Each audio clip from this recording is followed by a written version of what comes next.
নমস্কার বন্ধুরা, আমি আবারও চলে আসলাম এক দারুণ স্বাদের রেসিপি নিয়ে। রেসিপিটা কি আপনারা দেখতে থাকুন।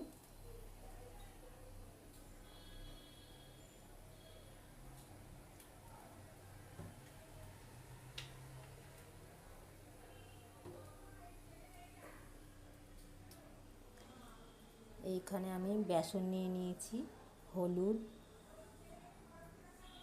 নুন, স্বাদ মতন, গোলমরিচ, আর এখানে আছে সামান্য চিনি স্বাদের ব্যালেন্সটা আনার জন্য।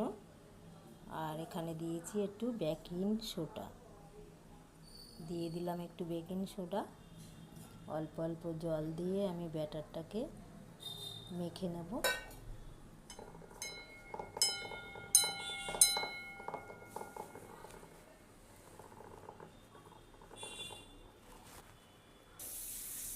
এই যে আমার ব্যাটারটা মাখা হয়ে গেছে।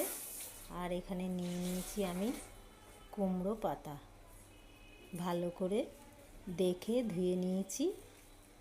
আমি এটাকে এখন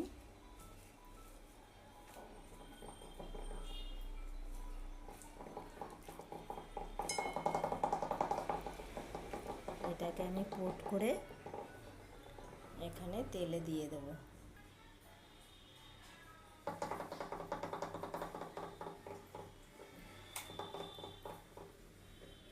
দিয়ে দিচ্ছি, তেলটা গরম হয়ে গেছে।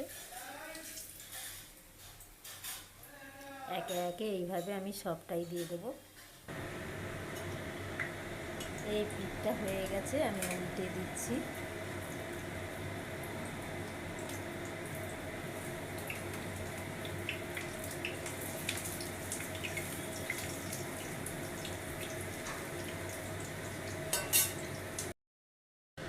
পুরোপুরি বড়া ভাজাগুলো হয়ে গেছে। কুমড়ো পাতার বড়া, বড়াও বলতে পারেন, পকোড়াও বলতে পারেন। আমি একদম গোটা গোটা পাতা দিয়ে করেছি। আমি এবার নামিয়ে ফেলবো। এই যে দেখুন কত সুন্দর হয়েছে। এইভাবে আপনারাও করে খেয়ে দেখবেন, খুবই ভালো লাগে। কুমড়ো শাকই তো কেনাই হয়, তার থেকে দুই একটা পাতা রেখে দিয়ে খেয়ে দেখবেন একদিন, খুব ভালো লাগে। আমি যেভাবে যেভাবে দিয়েছি সমস্ত সব কিছু ওইভাবে দিয়ে করে খাবেন। আজকের রেসিপি এই পর্যন্ত।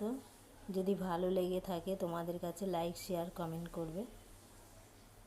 এর থেকে ভালো কিছু বানাতে পারি কিনা চেষ্টা করব। আবার কালকে দেখা হবে।